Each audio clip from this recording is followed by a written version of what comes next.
After spending a whole week with the 2018 Toyota Camry, there's a lot of things that I like and that I don't like, and I'm going to share 5 likes and 5 dislikes with you right now. In no particular order, starting with the likes, like number 1 is the ride and handling. This is vastly improved over the last generation, and I would know very well because I drive a previous generation Camry.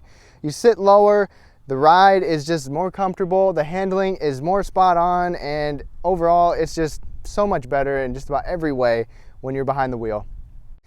My like number 2 is both the exterior and the interior design, as well as the materials that they used. The exterior, they went completely different than what they've typically done. Obviously, this is not the most aggressive model with the XLE hybrid right here, but when you get that XSE and the quad exhaust, the big front end, and the lines that you get on this vehicle, I think it's vastly improved over the last generation. Plus, the interior has a different driver center cockpit. Everything is in a good place ergonomically, and it's a good package altogether. Like number 3 is the safety. Aside from the airbags and the crash test, this is an IIHS top safety pick plus because LED lights are standard all the way on the base level. Plus, you can get adaptive headlights, auto leveling headlights, automatic high beams. The Toyota Safety Sense Plus comes standard on every trim level as well. Just a great overall safe package. Like number 4 is that we get a heads-up display.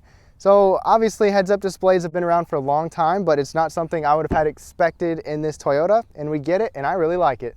Like number 5 is in a sedan, we get a bird's eye camera. We get a 360 view. You can have a perimeter scan, and it works in conjunction with your backup camera, and it's nice to have. Now it's time for my dislikes. In no particular order, my dislike number 1 is the trunk space. So with the hybrid, the trunk space is actually better, but the regular gas cars, the trunk space is actually less. Now that's something that I just don't understand, and it's just by like 0.3 cubic feet. So it's nothing drastic, but compared to like the Accord and a couple other competitors, it's not quite as much. Dislike number 2 is that the SE and the XLE hybrids don't get the lithium-ion battery. They still stick with the nickel metal hydride battery, which is not as efficient, it's heavier, it's bulkier. I don't get it.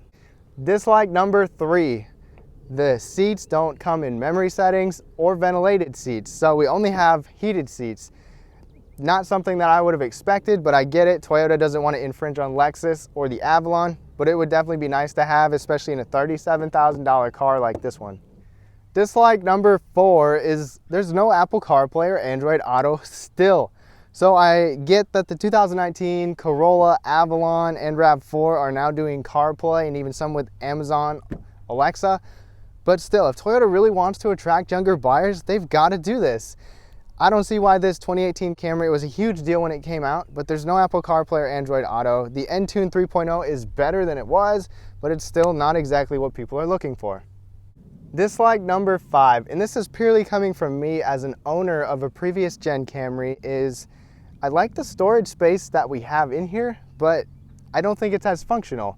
First of all, the door pockets do not hold as much as the old generation. My big water bottle doesn't fit in there, and the actual pocket is very, very skinny. So I don't like that. Next is underneath the infotainment center. I like how there's a little sliding tray with the charging device, but it's kind of cut off from the passenger, so they can't see it very well or can't access it if they need to. The next thing is the armrest console. It's big, but they could make it better by having a second tray or a 2-tiered option. And the last part with the storage is the glove box. So if you're in the driver's seat and you need to reach over to the glove box, it's kind of behind the big swooping dash that overhangs over it, and it's pretty small.